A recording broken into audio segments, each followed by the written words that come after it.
Evening students, welcome back to my YouTube channel. तो आज की जो वीडियो है वो पहले वाली वीडियो से ही रिलेटेड है। Topic name is NPO, not for profit organisation.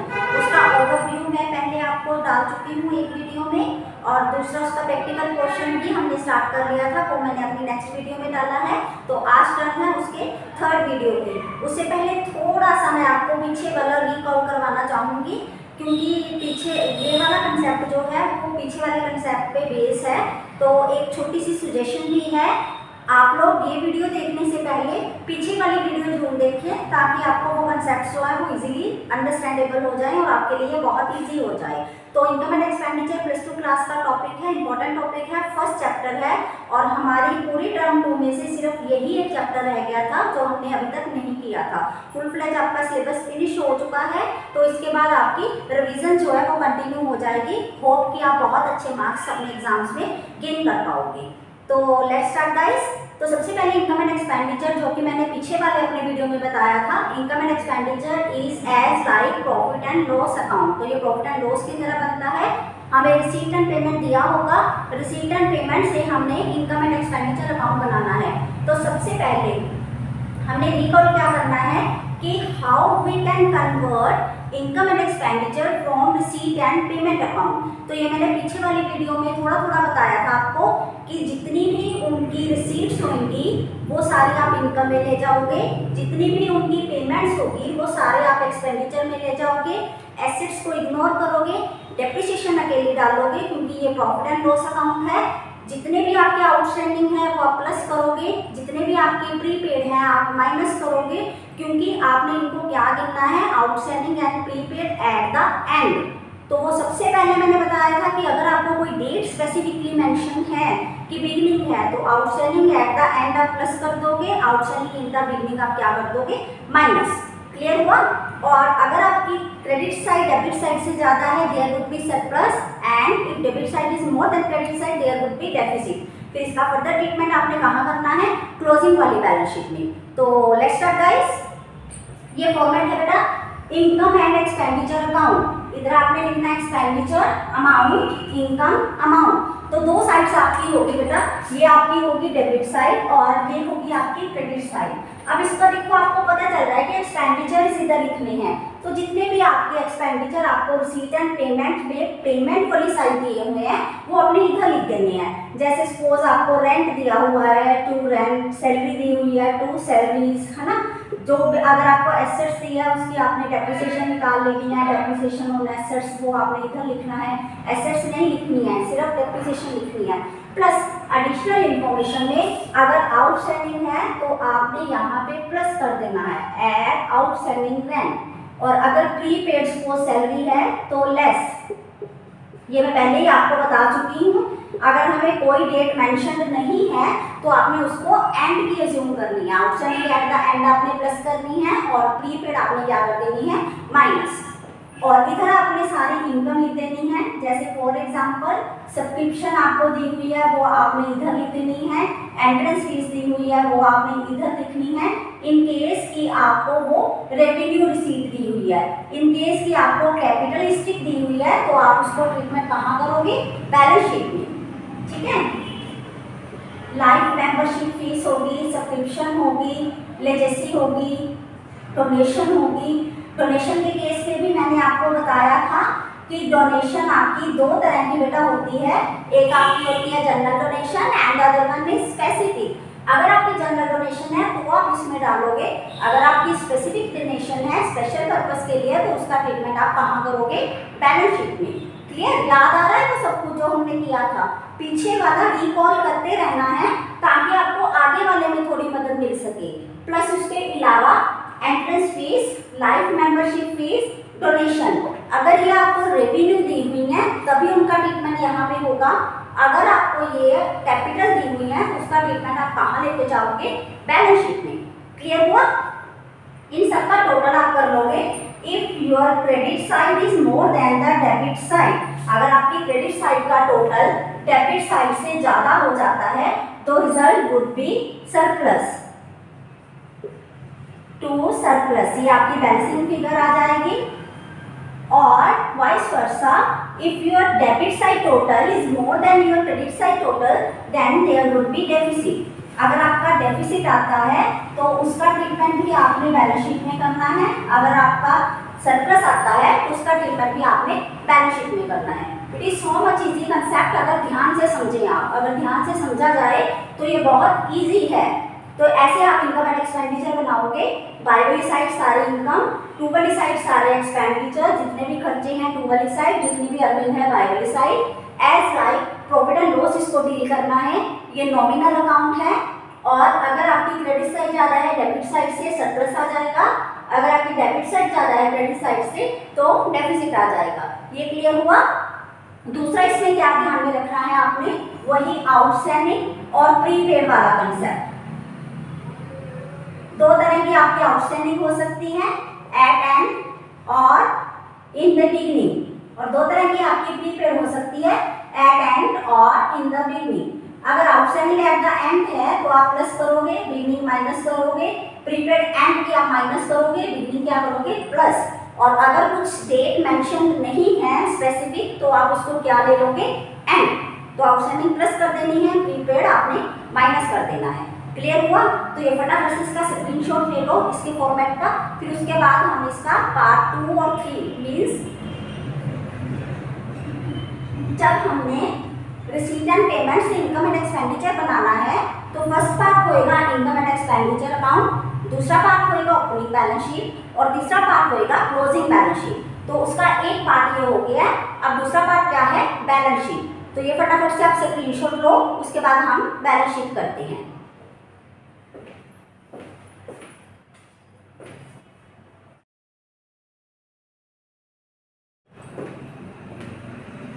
हाँ जी स्टूडेंट, तो सेकंड पार्ट में आपने क्या बनाना है, बैलेंस शीट। बैलेंस शीट आपकी दो तरीके की होगी बेटा, first one is your opening and other one is closing.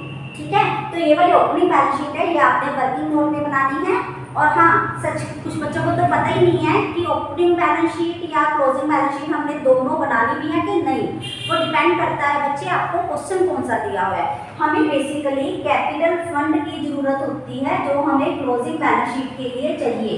तो अगर तो आपको कैपिटल फंड गिवन है फिर तो आपको ओपनिंग बैलेंस शीट बनाने की बिल्कुल ज़रूरत नहीं है। और अगर आपको कैपिटल फंड नहीं दिया हुआ उस केस में आप क्लोजिंग बैलेंस शीट से पहले ओपनिंग बैलेंस शीट बनाओगे, जिसमें से आपका आंसर आएगा कैपिटल फंड। ठीक है, तो इसलिए दो बैलेंस शीट बनती है। ओपनिंग बैलेंस शीट का दूसरा तरीका क्या है देखने का कि हमने ओपनिंग बैलेंस शीट बनानी है क्वेश्चन में कि नहीं। पहला क्या है, अगर आपको कैपिटल फंड नहीं दिया हुआ। दूसरा तरीका क्या है, जब आपको उन्होंने रिसीट एंड पेमेंट में टू बैलेंस ब्रोक डाउन या आपको बिल्डिंग की एसेट्स, फर्नीचर दिया हुआ है 1 तारीख का, बिल्डिंग दी हुई है 1 तारीख की, फर्स्ट की कोई भी चीज़ें दी हुई हैं, इट मीन्स आपकी ओपनिंग बैलेंस शीट बनेगी। उसमें से आपने कैपिटल फंड निकालना है for the closing balance sheet. Clear. हाँ जी, तो बैलेंस शीट का फॉर्मेट क्या है, लायबिलिटीज अमाउंट, एसेट्स अमाउंट। ये वाली साइड आपकी डेबिट होगी बैलेंस शीट के केस में और ये वाली साइड आपकी क्रेडिट होगी। जबकि इनकम एंड एक्सपेंडिचर के केस में ऑपोजिट था, इधर वाली डेबिट थी उधर वाली क्रेडिट थी। ये चीजें ध्यान में रखनी है आपने। ठीक है, तो एसेट्स मीन्स यहाँ पे आपने क्या लिख देना है, कैश, बैंक, जितनी भी आपकी एसेट्स आपको 1 तारीख की दी हुई है, ओपनिंग दी हुई है, वो सब आपने इसमें लिख देनी है। ध्यान में रखना है इन एसेट्स में आपने कोई भी एडजस्टमेंट नहीं करनी है। जिस एसेट्स के आगे फर्स्ट डेट लिखी हुई है या अगर 2017 और 2018 का अकाउंट दिया है, अगर 2017 की जितनी भी एसेट्स हैं वो सारी आपने इस वाली एसेट्स में डालनी है, इस वाली बैलेंस शीट में डालनी है। टू बैलेंस ब्रोक डाउन जो दिया हुआ वो आपने यहाँ पे लिखना है। क्लियर। उसके बाद यहाँ पे बेटा पर्टिकुलर सब्सक्रिप्शन की अगर आपको दिया हुआ है कि ये वाली सब्सक्रिप्शन आपकी प्रीपेड है, वो आपने इधर पानी है। मोस्ट ऑफ द टाइम इधर कोई भी एंट्री नहीं आती क्योंकि लायबिलिटी कब क्रिएट होती है, लायबिलिटी क्रिएट होती है जब हम बिजनेस रन कर रहे हैं। जब हम स्टार्टिंग में बिजनेस लेके बैठे हैं उस टाइम पे तो हमारी कोई लायबिलिटी ही नहीं है। हाँ, ये हो सकता है कि पिछले साल की कोई एक आध लायबिलिटी पड़ी हो और वो उन्होंने स्पेसिफिकली मेंशन किया हो तो वो आपने इधर जरूर डाल देनी है। अदरवाइज ये वाला कॉलम जो है वो ब्लैंक रहता है। ठीक है, तो इनका टोटल जितनी भी आपको एसेट्स दी होंगी उनका आप टोटल कर लेंगे और जो रिजल्ट आएगा वो आ जाएगा आपका कैपिटल फंड।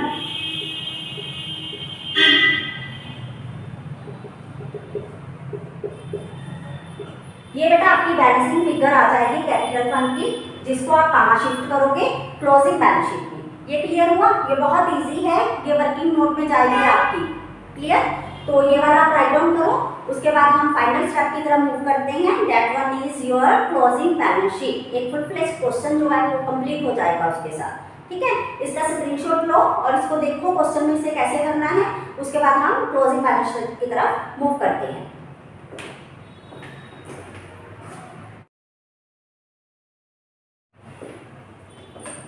हाँ जी स्टूडेंट्स, तो अब हम अपने फाइनल स्टेप की तरफ मूव करते हैं। The last one that is balance sheet closing. यहाँ पे आप क्लोजिंग बैलेंस शीट बनाओगे। सबसे पहले इनकम एंड एक्सपेंडिचर अकाउंट बनाना है, उसके बाद ओपनिंग बैलेंस शीट बनानी है और third one is your closing balance sheet. क्योंकि बैलेंस शीट है, format remain same, liability amount, assets amount. तो जितनी भी हमारी बेटा एडिशनल इंफॉर्मेशन थी, ये बात मैंने अपनी पहले वाली वीडियो में भी बताई थी, जो भी हमारी एडिशनल इंफॉर्मेशन होती है उन सब की आपने ड्यूल एंट्री डालनी है। ड्यूल मीन्स दो एंट्री होंगी उसकी। एक एंट्री का ट्रीटमेंट आप इनकम एंड एक्सपेंडिचर में कर चुके हो और दूसरी एंट्री आपने कहाँ करनी है, बैलेंस शीट में, क्लोजिंग बैलेंस शीट में। ओपनिंग में कोई ट्रीटमेंट नहीं है। ओपनिंग में जिसके आगे वन डेट लिखी हुई है या पहले वाला साल है, सिर्फ वही डालनी है। तो उसकी दो एंट्री कहाँ है, एक इनकम एंड एक्सपेंडिचर में और एक आपकी क्लोजिंग बैलेंस शीट में। ये बात माइंड में रखनी है। एंड यहाँ पे आपने एसेट्स में सारा ट्रीटमेंट, जैसे आपको क्लोजिंग का कोई कैश बैलेंस दिया हुआ है, क्लोजिंग का कोई बैंक बैलेंस दिया हुआ है, प्लस आपको कोई भी एसेट्स दी है, जैसे सपोज आपको फर्नीचर दिया हुआ है, पहले 10,000 का फर्नीचर था लेट ओपनिंग में, तो उसमें 10% आपकी डेप्रिसिएशन थी। तो यहाँ पे एट द रेट ऑफ 10% आपने डेप्रिसिएशन कितनी होगी, 1000। तो यहाँ पे आपने 9000 का ट्रीटमेंट करना है, क्योंकि जो आपको डेप्रिसिएशन है वो एडिशनल इंफॉर्मेशन में दी होगी। तो एक तो डेप्रिसिएशन का ट्रीटमेंट यहाँ पे हो गया और दूसरा डेप्रिसिएशन का ट्रीटमेंट कहाँ हुआ था, इनकम एंड एक्सपेंडिचर के टू वाली side, to depreciation on furniture. Clear?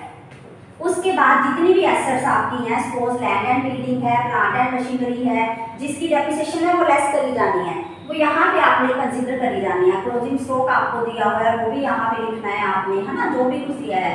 उसके अलावा एसेट्स में आपने सारे प्रीपेड एक्सपेंस लिखने हैं जितने भी आपको दिए हुए हैं। तो प्रीपेड एक्सपेंस भी आपको एडिशनल इंफॉर्मेशन में होंगे। तो उसका एक ट्रीटमेंट कहाँ था, जिसका एक्सपेंस प्रीपेड है उसी के एक्सपेंस में हमने लेस कर देना था। जब हम इनकम एंड एक्सपेंडिचर बना रहे थे तब हमने उसमें किया था ना, रेंट लेस प्रीपेड। तो एक एंट्री तो आपने इनकम एंड एक्सपेंडिचर में रेंट में से लेस कर दी और दूसरी एंट्री आपने यहाँ डाल दी, जितना भी है आपका। उसके अलावा इधर आउटस्टैंडिंग सब्सक्रिप्शन बढ़ती है, subscription outstanding at the end. Clear? सारे एक्सपेंस प्रीपेड पड़ते हैं इधर और सब्सक्रिप्शन आउटस्टैंडिंग पड़ती है इधर, ये ध्यान रखना है आपने। वैसे आउटस्टैंडिंग जितने भी एक्सपेंस हैं वो सारे इधर पड़ेंगे। मींस अगर आपको रेंट का प्रीपेड दिया है तो इधर डालोगे और इनकम एंड एक्सपेंडिचर में लेस करोगे। अगर आपको रेंट का आउटस्टैंडिंग दिया है तो वो रेंट आउटस्टैंडिंग आप यहाँ डालोगे और उसको आप इनकम एंड एक्सपेंडिचर में क्या कर दोगे, प्लस। साथ ही साथ क्लियर हो रहा है? तो मजा आ रहा है ना पढ़ के भी, अच्छे तरीके से समझ आ रहा है आपको, है ना। प्रीपेड एक्सपेंस यहाँ डालना है, आउटस्टैंडिंग सब्सक्रिप्शन, और इसके ऑपोजिट आउटस्टैंडिंग एक्सपेंस इधर डालने हैं और प्रीपेड सब्सक्रिप्शन। उसके बाद यहाँ पे आपने कैपिटल फंड लेना है। कैपिटल फंड कौन सा था, जो हमने ओपनिंग बैलेंस शीट में से निकाला था। कैपिटल फंड ऐड, इसमें आपने क्या ऐड करना है, सरप्लस, जो इनकम एंड एक्सपेंडिचर का आंसर आया था, और अगर डेफिसिट आया है तो लेस डेफिसिट। उसके अलावा अगर कोई आपकी वो जो मैंने बताया था आपको कि एंट्रेंस फीस जो है वो कैपिटलाइज्ड हो सकती है, या डोनेशन आपकी कैपिटलाइज्ड हो सकती है, या आपकी लाइफ मेंबरशिप फीस कैपिटलाइज्ड हो सकती है, तो जो भी उनमें से कैपिटलाइज्ड है वो आपने कैपिटल फंड में ऐड कर देनी है। तो ये सारा ट्रीटमेंट करने के बाद जो आंसर आएगा वो आपने यहाँ पे लिख देना है। उसके साथ साथ आउटस्टैंडिंग एक्सपेंस, प्रीपेड सब्सक्रिप्शन ये लिख देनी है, और इधर सारी आपने एसेट्स लिखनी है, लेस डेप्रिसिएशन, सारी एसेट्स, प्रीपेड एक्सपेंस और आउटस्टैंडिंग सब्सक्रिप्शन। इसका जो टोटल आएगा बेटा वो इक्वल आना चाहिए, ताकि आपको पता चले कि आपका जो क्वेश्चन है वो बिल्कुल सही है। क्योंकि पहले ही हमने बताया था कि बैलेंस शीट बनाते क्यों हैं। Balance sheet is made to find out the financial position of a company. किसी कंपनी की फाइनेंशियल पोजीशन जज करने के लिए बैलेंस शीट बनाई जाती है, ये देखने के लिए कि whether are assets are equal to liability और नॉट। तो ये आपके बराबर आनी चाहिए, जिससे आपको पता चलेगा कि आपका क्वेश्चन जो है वो फुल फ्लैश सही आ गया है। मेरे ख्याल से आपको क्लियर हो गया होगा। इसका स्क्रीनशॉट ले लीजिए, और कुछ इंपॉर्टेंट एस्पेक्ट्स जो हैं वो अपने माइंड में रखनी है। जो आपको एग्जाम में क्वेश्चन आएगा वो इसमें से जरूर आएगा 6 मार्क्स का या 8 मार्क्स का क्वेश्चन, तो वो भी मैं आपको बताऊंगी अपनी नेक्स्ट वीडियो में कि क्या क्या सिलेबस में क्या क्या क्राइटेरिया फिक्स किया हुआ है सीबीएसई की तरफ से। ठीक है, तो सबसे पहले आपने बेटा इनकम एंड एक्सपेंडिचर बनाना है। सबसे पहला अकाउंट इनकम एंड एक्सपेंडिचर में से आप सरप्लस फाइंड आउट करोगे या डेफिसिट फाइंड आउट करोगे। फिर आपने सेकंड पॉइंट बनाना है opening balance sheet. Opening balance sheet में से आप कैपिटल फंड निकालोगे, और थर्ड पहला आपने बनाना है closing balance sheet. Capital fund में सारे कैपिटल आइटम्स आप ऐड करोगे, एसेट्स इधर वाली साइड लिख दोगे डेबिट साइड पे, और लायबिलिटीज आप ऊपर वाली साइड पे लिख दोगे। कैपिटल फंड में सारे लायबिलिटी सारे फंड ऐड करोगे, और जो फाइनल आंसर आएगा आपका बैलेंस शीट का debit is equal to credit balance. तो ये क्लियर हो गया। तो ये फुल फ्लैश क्वेश्चन आएगा आपको, तो ये आपने अच्छे से प्रिपेयर करना है। और इन केस आपको कोई भी डाउट है तो आप मुझे कमेंट सेक्शन में बता सकते हो, उसकी क्यूरी को मैं बहुत जल्द सॉर्ट आउट करवाने की कोशिश करूंगी।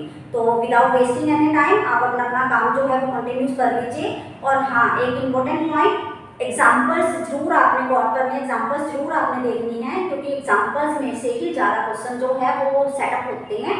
वैसे भी ये सब्जेक्टिव पार्ट है, तो जिन बच्चों का पीछे रिजल्ट अच्छा नहीं आया है, ये एक अपॉर्चुनिटी है उन बच्चों के लिए कि वो इनमें अपने फुल मार्क्स गेन करके एग्रीगेट को अच्छा बना सकते हैं।